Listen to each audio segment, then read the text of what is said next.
Hey guys, so today I'm going to talk about the book called Bluebeard and the Outlaw. It's part of a fairy tale retelling series that has a different take on different fairy tales that we've grown up in, like Arabian Nights, Beauty and the Beast. This one is kind of a mix of Bluebeard and Robin Hood. So we start off, we meet Robin. She is what you expect, Robin Hood, a thief, wanted, especially by Duke Guy. Duke Guy is who they refer to as Bluebeard. He is actually looking for his third wife. It's rumored that he killed his first two wives, and he is looking for his third wife. And Robin decides that the best heist that she could ever do is to be that third wife, even though her brothers, John and Will and Tuck, all the characters that you know and love are her brothers, and she's the oldest and the only girl. About 10 years prior, her parents were killed. They were foresters, which are basically wardens, to protect our realm from the Fae and from the monsters that come over from the fairy realm and the fairy circles. And she actually uses these fairy circles to her advantage to escape Duke Guy and his men, and his sheriff. And so she decides that the best heist, the biggest heist that she could ever come up with, is to steal from Duke Guy right under his nose, take his whole castle, take everything from him to be his wife. And she figures that since he kills his wives, she's eventually going to have to kill him because she's going to have to defend herself against him. And so she decides that that's what she's going to do. And Duke Guy is called Bluebeard because his hair is so dark that in certain lighting it looks almost blue, his beard and his hair. It's said that he has a scar on his face that's covered by his beard from when one of his wives attempted to fight back. And I think she'd be his fourth wife, not his third, his fourth wife. He's had 3 wives who have all died. And so she gets one of her brothers to dress up as her older father, to pretend to be an elderly father, and another brother, Marion, to dress up as a handmaiden for her, a very terrible looking handmaiden, mind you. And they go to the castle and present herself as a lady in need, a lord's daughter in need of a husband. And she claims to be from Locksley, since Locksley is a very kind of not known dukedom and doesn't spend very much time at the castle, at court. So she, rightly assumes that Duke Guy has never met Locksley. And so she can pretend to be from there and he wouldn't question it. And he seems rather cold and distant to her when he proposes marriage, and they end up getting married. And then as soon as they get married, he kicks her family out. Like, the idea was that one brother would stay as her guard and one brother would stay as her maid. And the Duke was like, no, I'll get her maids. I have guards for her. She needs to get out. She needs to leave. So she does. Or, well, they do. They have to get out. They have to leave, and she has to stay by herself. So they do. They have a system. She is to put a white handkerchief out her window in the morning and take it down at night. And that is a signal that she is fine and well. And so, first thing she does when she gets to her room is stash away her weapons and her hood. And then he gives her, and Duke Guy ends up giving her a tour, and it's kind of awkward. She's not really sure about, him at all. He doesn't seem quite like the man that she has been running from for the last, 10 years. And there comes a point where he brings her to this trophy room, and it's all these beasts from the fairy realm, and she's kind of surprised to find them all there, stuffed, and it's kind of odd. But several days into their marriage, he doesn't attack her. He hasn't attacked her yet, and she's curious as to why he actually is really keeping his distance from her entirely. And there's a flood coming. There's a big rainstorm, and there's a flood coming. It's going to flood out the village. And so she gets you know, goes with Duke Guy when he goes to evacuate the villagers, and she realizes that his first, you know, his first instinct is to protect people. And he says that they're going to have to empty out the food stores because otherwise the food's going to be gone and his people won't have anything to eat. And so she knows that the villagers will fight against this. And so she finds her brothers in the village and tells them to convince the villagers. And at one point, a little girl runs up to the river that's about ready to flood because her dog is stuck across the river, and the Duke goes back for the dog and literally almost dies for a dog. Like, Robin ends up having to pull his butt out of the water because he goes back for this dog. And what you have to understand about Robin, sorry, I have a cold and my nose is driving me nuts. She is not your typical tiny, feminine woman. She's almost 6 foot tall and muscles from all of her years of climbing in the woods and archery and sword fighting. So she's not dainty at any way. And Duke Guy is actually one of the few men who are taller than her, which makes her feel good when she's near him because there's really not very many people who are taller than her. So they get back to the house or get back to the castle, and it turns into one of those things of like, okay, so that was different. She's having a hard time reconciling the Duke she thinks she knows with the man who just showed himself to save a dog for a little girl. Like, it completely blows her mind. And so they start to talk, and you know, she mentions Robin, and she mentions, and funny enough, she goes by Lady Robin because she just, off the moment, doesn't think of it a better code name for herself.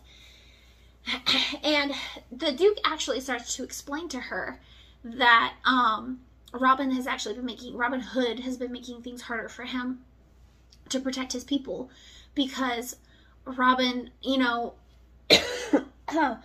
takes the gold that he was gonna give to the king and takes it and gives it gives it back to the people, but then the king raises the taxes and he has to tax the people more. And she thinks that he has all this treasure that he's storing for himself. The castle is beautiful, the furnishings are nice, everything looks really well taken care of, and she's just, I can't understand why you have all this opulence and you aren't doing anything to help them. And he tries to explain, but he can't. And he just tells her that he needs her to trust him. And there's a door in the trophy room, and she can feel the magic behind it. And one thing about the Forresters is that there is a drop of Fey blood in their lineage, and so it helps them to detect magic, which helps them to do their job.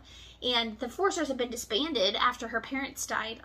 Duke Guy disbanded them, and so she can feel the Fey magic. The whole castle feels like Fey magic, and she can feel the Fey magic behind that door, and she knows that there's like some kind of treasure back that she has to get back there.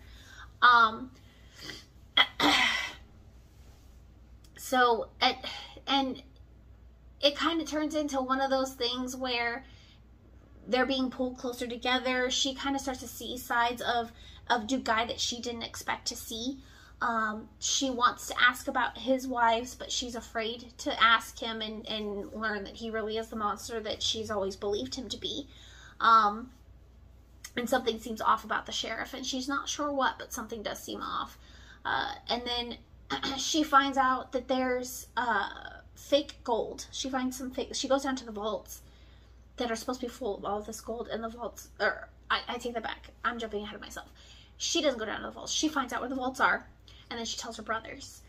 Because she's a Forrester. She scales walls and stuff. So she tells her brothers where it is, and they plan a tournament because Duke Guy wants to catch Robin Hood, and so he believes rightly that Robin will show up for this tournament. And so she gets to plan it because, you know, she's the lady of the castle and she wants to plan it. And so she plans it and picks it, you know, and she's super excited that she's going to compete, and her brothers are going to help her, and they have this golden arrow is going to be the reward, right? And so she goes and she gets to compete, and it ends up being her and Duke Guy against each other there at the end, and she wins shooting an arrow right into the center of his arrow. And then, you know, he goes to seize her, and she tries to run away. And at one point, the sheriff sees her, and she thinks the sheriff sees her face, but she's not sure that he recognizes her, and she manages to make it back into the castle. But when her brothers show up to her room where they're all supposed to meet, because she, you know, had begged off earlier of woman problems and had put herself, you know, locked herself away in her room, it's revealed that they're like, it's all fool's gold. It's not real gold. It's fairy gold, which, you know, fairy gold is no good. Once it reaches the outside of its limits, it turns back into like rock or whatever it was. So it's not real. So where is the Duke getting all of his money? Why does this place look so nice? Like, what's going on? You know, something's fishy. And Robin decides that even though they didn't get the gold they wanted, she wants her arrow. So she goes to the Duke's room to get the arrow and sees him sleeping, and he's all cute, handsome, and all, you know, doesn't have any worries marring his brow. And so she kind of feels like a little, you know, she's feeling a little something for him, right? Well, then he gets called away to answer to the king for not being able to catch Robin Hood and for losing more of the tax money. And he gives her a key to the door that she feels the power behind, and he tells her not to open this door. He says, don't open it. Please, I'm begging you. Please listen to me. Do not open this door. And he leaves. Well, of course, what's the first thing that Robin's going to do? Now, mind you, when she first found this room, she tried to break into it, and she couldn't. It took her like an hour to realize that she was never going to pick this lock. And so now that she has the key, the very first thing she does is go to this room. Like, there's nothing to it. She goes to the room, she checks, and she has like a vision in this room where she actually sees the noose and blood everywhere, and thinks, and she realizes that's the Fey magic causing an illusion. And so she scrambles out of the room, right? And that's when when Duke Guy gets back, he realizes what has happened. He's completely mortified. And it turns out that he wasn't killing his wives. The sheriff was, because the sheriff was a Fey. And her father had told her many years ago that there are two ways that the Fey can come into our world and not be hurt by iron. Because Sheriff Renault carries around a sword with no problem, which a normal Fey would have issue with. They either bind themselves to a human, i.e. fall in love, marry a human, which gives them the ability to be able to stand being in our world, or they commit blood sacrifices.